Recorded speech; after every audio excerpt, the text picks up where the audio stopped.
जय हिंद दोस्तों, मैं बलराज चौहान आप सभी का स्वागत करता हूँ।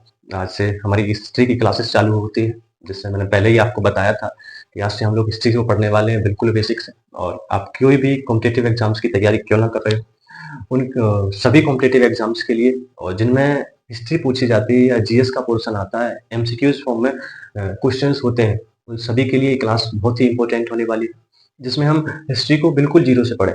आपने हिस्ट्री को नहीं पढ़ा, कोई बात नहीं, भूल जाइए। तो हम हिस्ट्री को बिल्कुल बेसिक से लेके चलेंगे। बेसिक मतलब जो चीज़ें छूट छोड़ दी गई हैं, हमें पढ़ाई नहीं गई। हम बहुत सी चीज़ें अभी पढ़ाई नहीं गई।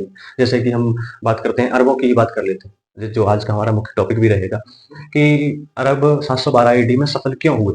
ठीक है, ये तो हमें बता दिया सफल कैसे हो गए। फिर जो 734 एडी में जो खदेड़ा गया, उन्हें किसने खदेड़ा, इसकी बात की ही नहीं इतिहास में।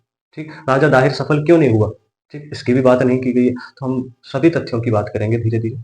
ठीक है, तो हम शुरू करते हैं अपना इतिहास। और मैं उम्मीद करूंगा कि आपके पास पेन और पेपर होंगे, और जो मैं यहाँ पे लिखता चलता हूँ उसके आप प्रॉपर नोट्स बनाएंगे। जैसा मैं बोर्ड पर लिख रहा हूँ, प्रॉपर नोट्स आपके पास होने चाहिए, ऐसी मैं आशा करता हूँ। तो हमारा चैप्टर है, हमारा सब्जेक्ट है कि हम पढ़ने वाले हैं इतिहास।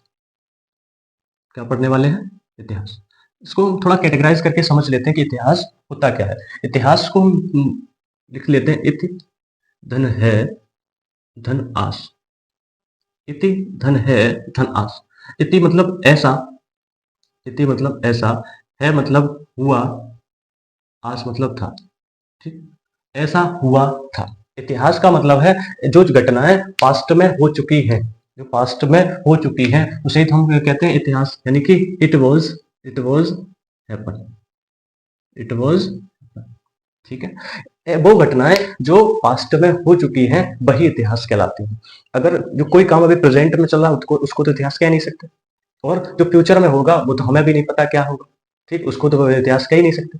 अब जो घटनाएं हो चुकी हैं पास्ट में उन्हीं को हम कहते हैं इतिहास। ठीक है, तो भैया मैंने कहा जैसे 2024 है, 2024 तो निकल चुकी है, क्या ये इतिहास का पार्ट है? जी हाँ, बिल्कुल इतिहास का पार्ट हुई। अच्छा, 2005 जो है ये भी इतिहास का पार्ट हुई? हाँ जी भैया।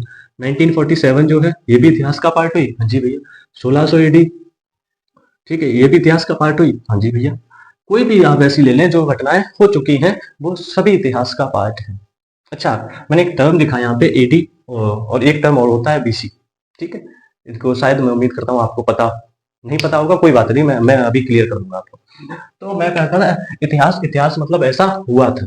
ठीक है, अब हम करते हैं इतिहास के फादर कौन है। अगर कोई भी हम विषय पढ़ रहे हैं तो उसके बारे में हमें पता होना चाहिए कि उसके फादर कौन है। ठीक, तो फादर ऑफ यानी इतिहास, इतिहास के पिता कौन है? इतिहास के पिता का नाम है हेराडोटस।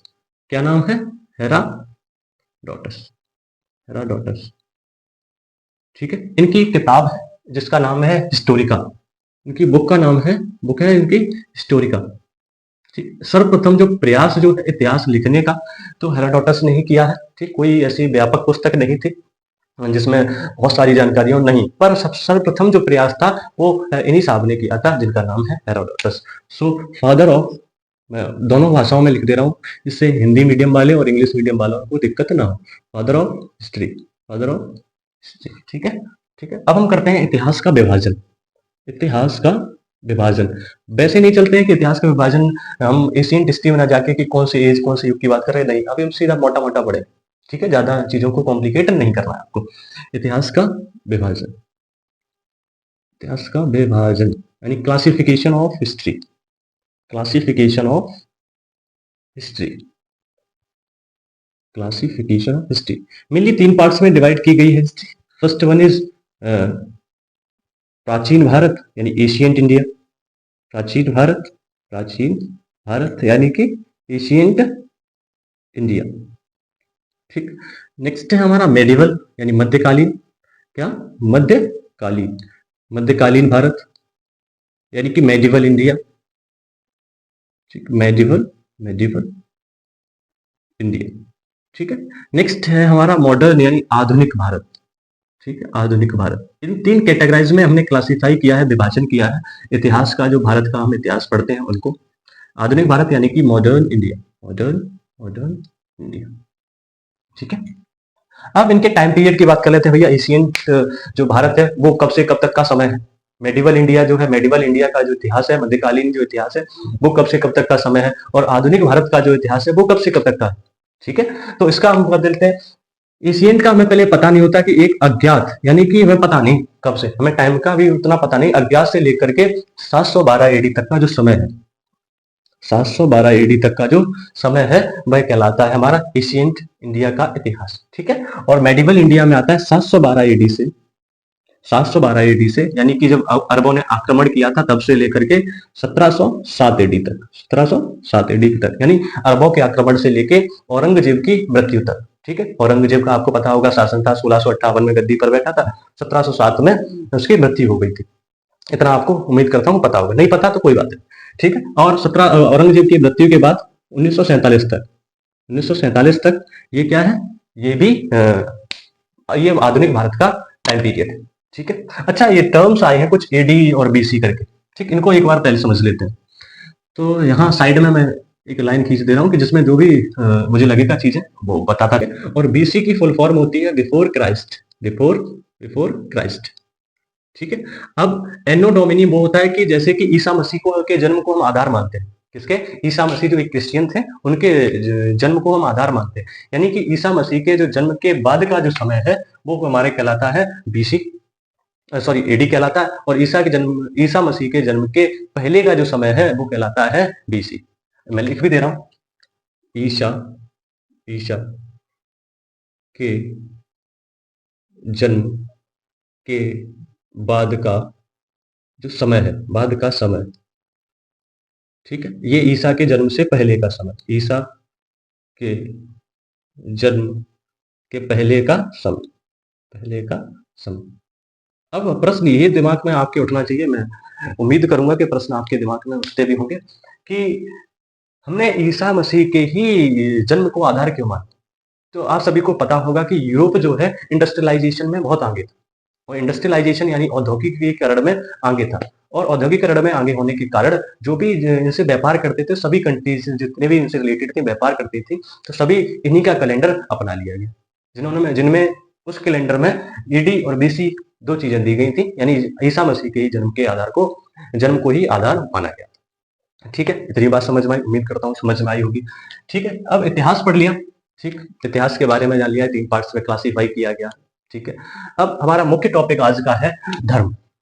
क्या है, धर्म, धर्म, धर्म मतलब रिलीजन, रिलीजन इंग्लिश में से कहते हैं रिलीजन।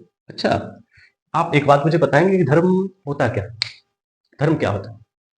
अच्छा, धर्म सभी जानते हैं, कुछ ना सब अपन सभी लोग किसी ना किसी धर्म को मानते हैं, कोई हिंदू धर्म को मानता है, कोई मुस्लिम धर्म को मानता है, कोई क्रिश्चियंस को मानता है, कोई पारसियों को मानता है, कोई बौद्ध को मानता है। हाँ, तो मैं आपसे एक प्रश्न पूछूं कि धर्म कितने हो सकते हैं, तो आपका आंसर क्या होगा भैया, 1, 2, 3 या 4? नहीं, मैं पूरे वर्ल्ड की बात कर रहा हूँ, लगभग इस वर्ल्ड में लगभग 4500 प्लस संप्रदाय हैं। इस वर्ल्ड में कितने, लगभग 4500 प्लस, कितने भैया, 4500 प्लस। हाँ, कुछ छोटे भी हैं, कुछ बड़े भी, सेक्ट बोलते हैं संप्रदाय को। ठीक है, कुछ छोटे भी हैं, कुछ की संख्या 100 में ही मानने वाली है, कुछ की हजारों में। ठीक है, तो 4 प्रमुख धर्म ऐसे भी हैं जो लगभग टोटल पॉपुलेशन का 75% कवर करते हैं। कितना, 75% टोटल पॉपुलेशन का कवर करते हैं। वो 4 धर्म कौन से हैं, सबसे बड़ा धर्म सभी को पता है क्रिश्चियंस है, फिर मुस्लिम्स हैं, फिर हिंदू हैं, फिर बौद्ध है। यही 4 जो धर्म है वो पूरी वर्ल्ड की टोटल पॉपुलेशन का, टोटल जनसंख्या का लगभग 75% इन्हीं धर्मों में मानने वाले लोग हैं। ठीक है, कौन कौन से, पहला मुस्लिम, मुस्लिम, मुस्लिम लगभग इसमें 31% है, लगभग 31% मुस्लिम है पूरे वर्ल्ड में। फिर सॉरी सॉरी यहाँ मैं गलती कर दी, मुस्लिम नहीं, सबसे ज्यादा क्रिश्चियंस है। कितने हैं, सबसे ज्यादा क्रिश्चियंस है, 31% क्रिश्चियंस है, क्रिश्चियंस 31% है। फिर उसके बाद मुस्लिम्स है, मुस्लिम्स है 23%।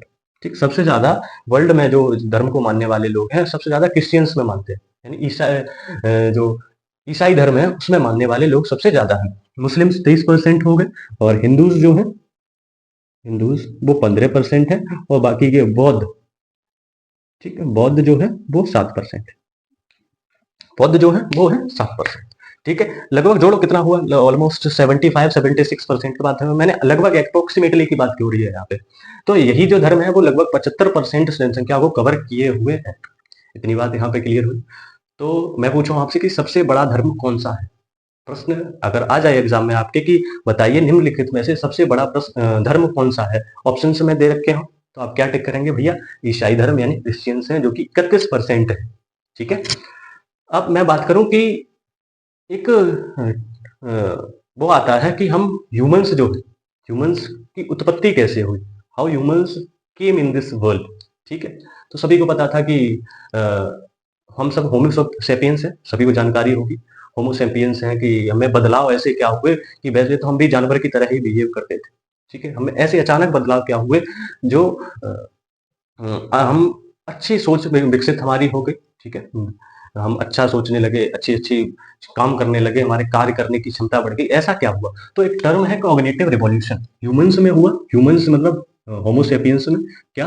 कॉग्निटिव कॉग्निटिव रिवॉल्यूशन यानी संज्ञानात्मक क्रांति। कॉग्निटिव रिवॉल्यूशन ज्ञानात्मक क्रांति। ठीक है, ये सिर्फ होमोसेपियंस में हुआ। पता नहीं, अभी भी वैज्ञानिक अभी भी ये खोज नहीं कर पाए हैं कि ये सिर्फ होमोसेपियंस में ही क्यों हुआ। ये सिर्फ होमोसेपियंस में ही क्यों? मैं होमोसेपियंस की बात इसलिए कर रहा हूँ कि आप भी होमोसेपियंस हैं और हम भी। अच्छा, मैं एक प्रश्न पूछूं आपसे कि ह्यूमंस में ज्यादा दिमाग है कि चिंपैंजी में? आपका प्रश्न क्या होगा, आंसर क्या होगा? चिंपैंजी मत बोलना, मानव। ठीक है, तो होमोसेपियंस में एक रिवॉल्यूशन हुआ, अचानक से क्रांति हुई। ठीक, हम सभी को पता है कि हमारे जो माइंड का वॉल्यूम है, volume volume of our brain यानी आयतन जो है हमारे माइंड का, वॉल्यूम को हिंदी में कहते हैं आयतन, वो 1248 सेंटीमीटर क्यूब। मेल का बता रहा है, मेल मतलब पुरुषों का।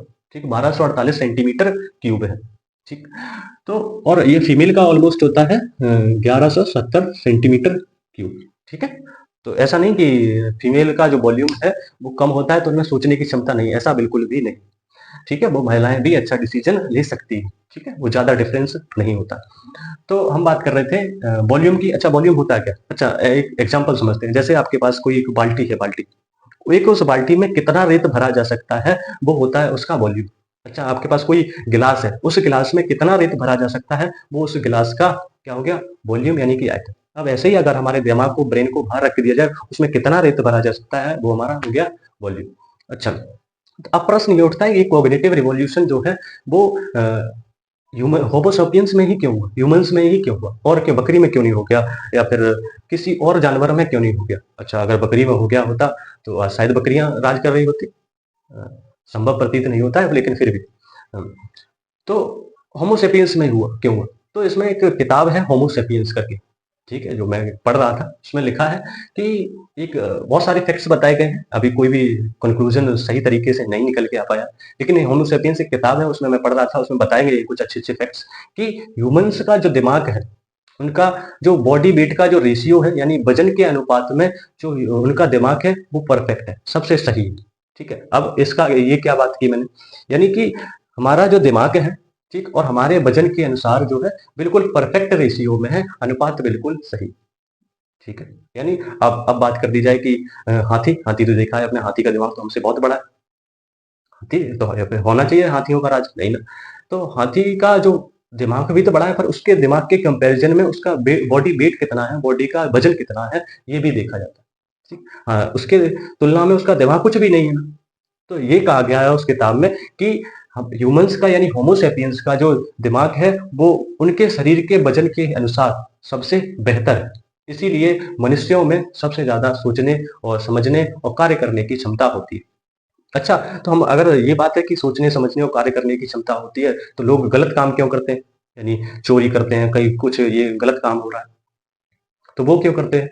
तो वो इसलिए कि मतलब गलत सोचने समझने की क्षमता होती है, लेकिन वो गलत सोचना समझना एक गलत की तरफ भी जा सकता है, यानी पॉजिटिव नेगेटिव डायरेक्शन में भी जा सकता है, और वो पॉजिटिव डायरेक्शन में भी अपने शीर्ष पर जा सकता है, यानी अपने पीक पर जा सकता है, टू द जेनिथ हो सकता है। ठीक, वो नेगेटिव डायरेक्शन में भी टू द जेनिथ हो सकता है, यानी आप गलत रास्ते पर भी शीर्ष पर सोच सकते हैं, और आप पॉजिटिव यानी सही रास्ते पर भी शीर्ष पर सोच सकते हैं। ठीक है, तो ये बात थी कॉग्निटिव रिवॉल्यूशन की। ठीक है, और ये बात मैंने की कुछ धर्म, कुछ चीज़ें बताई, जो मैं सोचता हूँ कि यहीं तक रखूँ, और कल जब हम इससे आगे पढ़ेंगे कि धर्म क्या होते हैं, कि सबसे पुराना धर्म कौन-सा है, यानी कि हमारा सनातन धर्म जैसे बहुत सारे नामों से जाना जाता है, हिंदू धर्म, आर्य धर्म, ठीक है? और फिर हम जानेंगे मुस्लिम टेस्टामेंट्स, मुस्लिम में कौन से ग्रंथ हैं, ये क्रिश्चियंस में कौन से ग्रंथ हैं, ये धीरे-धीरे हम सब धीरे-धीरे पढ़ने वाले हैं। और फिर धीरे-धीरे हम पहुँचेंगे अरबों के आक्रमण पर, ठीक है? भारत पर अरबों ने आक्रमण कैसे किया, ठीक? मोहम्मद बिन कासिम कौन था, ठीक? राजा दाहिर क्यों सफल नहीं हो पाया, ठीक है? इन सभी तथ्यों पर हम बात करेंगे, ठीक है? और पैगंबर मोहम्मद का जन्म कब हुआ, वो मक्का और मदीना कब गए, इन सभी बातों पर हम कल बात करेंगे। तो मैं उम्मीद करता हूँ कि आपको ये चीज़ें अच्छी लगी होंगी, और आप कल भी हमसे जुड़िएगा, और मैं इसी क्रम में धीरे-धीरे, और हमें ये भी बताइएगा कि हमें ऐसे ही क्रम में चलना है या फिर कुछ और सुझाव है, वो भी हमें बताइएगा। तो हम ज़रूर आपकी इस बात पर गौर देंगे। तब तक के लिए धन्यवाद। जय हिंद।